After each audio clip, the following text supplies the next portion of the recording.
Democracy depends on a free press. Please support our independent journalism at democracynow.org/give.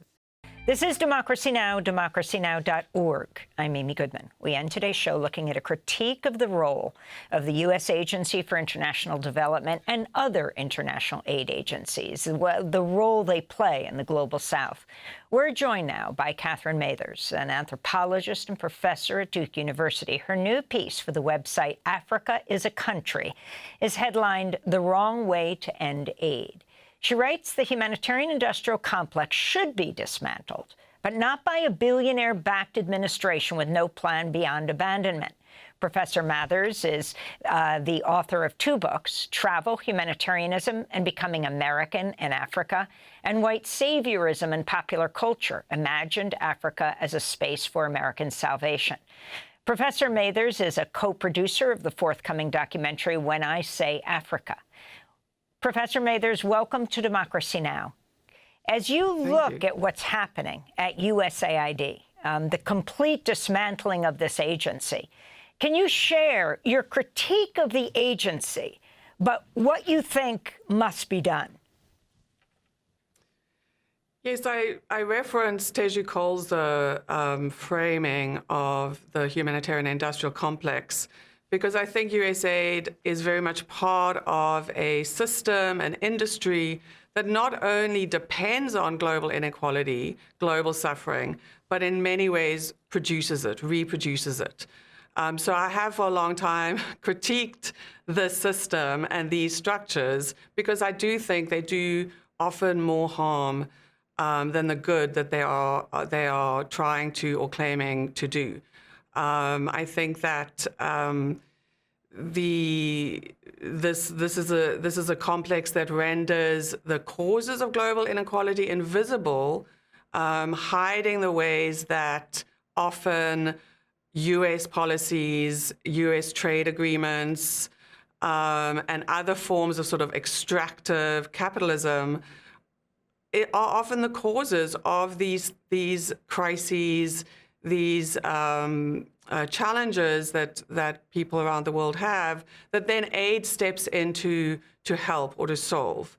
But in fact, it's not solving it at all, because it's making sure that we never, ever ask the questions, why is it that the United States has the resources, has the power to help in this way, while other people are often suffering in ways that are caused by the US's own policies. And it's that sort of paradox that I was trying to grapple with, because of course, suddenly taking away what are in fact necessary, as we just heard earlier in the show, necessary programs that help people who need help is certainly just a bull in a china shop. And doing, again, only harm. So it is, for me, a complicated paradox, because if I argued for any kind of changes, it would be that a country like the US should be offering reparations for the climate damage that they've done in the Global South, in the interest of their own economies, in the interest of their own lifestyle. And certainly one would like to see a sort of thoughtful set of plans and questions around what is it that a country like the US is doing to produce this kind of inequality, to produce reproduce the inability of countries like South Africa, for example, in making its own HIV medication and providing it to its people. And so there is this danger, I think, of produced by the humanitarian-industrial complex that allows people to go, well, we're doing the right thing, we're doing a good thing, but allows them to feel okay about their implication, their participation in a system that, in fact, helps to produce and reproduce that poverty or that inequality. You've worked with USAID-funded projects in adult literacy and voter education in South Africa. And you write that the work was largely dependent on Western donor funding, but, quote, it always came with strings, especially the money from USAID. What kind of strings are you talking about? How do you think USAID's goal is ultimately about supporting the U.S. economy? And that's a really interesting point. People may not realize, for example, that millions and millions of dollars go to peanut farmers in the United States to provide a substance that goes to babies and children to fight malnutrition. But the money doesn't go to those other countries. It goes directly to the farmers in the U.S. Exactly. And certainly USAID does not make any, is not deluded about this. It works in the interest of the United States and of the US economy and of its own sort of sense of self in the world, at least before this month. But a large amount of its budget, small as it is, in fact, as you just described, goes back to U.S. industries, to U.S. farmers, to U.S. manufacturers, and even with a small project like ours, which is not buying anything, so we get to use that. We got to use that money on our programming.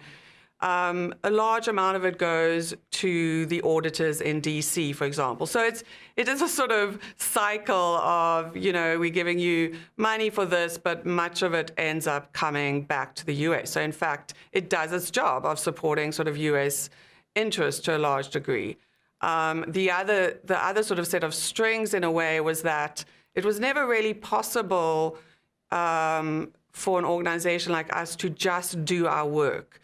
Project Literacy had a sustainable, working structure that was doing really good adult basic education, literacy, numeracy, financial education. But to just get funding from an agency like USAID, and it's certainly not unique in this way, was almost impossible. Give us funding to do the work we already do. We can prove we do it. It's really successful. And so every 6 months, you're writing funding proposals that are bending our work into the current sexy language about what matters in aid or development. And what matters in aid or development is decided in D.C., in New York, in London, in Geneva. It's not decided on the ground where people are doing the work. And there's this reluctance to support that. I wanted to ask you, Professor Mathers, about the history of critiquing USAID in many parts of the world when it's been used, for example, as a front for the CIA. I'd like to mention a couple of examples from Latin America. Back in 2010, USAID covertly funded a Twitter-like social media platform in Cuba to spark a Cuban spring with the hope of bringing down the government. And you also have, for example, Peter Kornblue of the National Security Archive saying among the most infamous examples of USAID funding was the Office of Public Safety, a USAID police training program in the Southern Cone that also trained torturers. We only have 20 seconds. It's not your total focus, but your thoughts on how it's been used.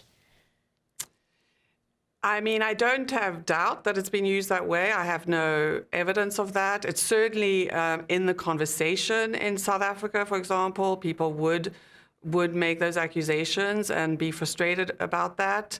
But I'm more interested in the way that this kind of agency shuts down South Africa's ability to solve its own problems. And I think that is key, and we're going to link to the articles you write. Professor Kathryn Mathers at Duke University, thank you so much. I'm Amy Goodman. Thanks for joining us. Democracy Now! Is funded by viewers like you. Please give today at democracynow.org/give.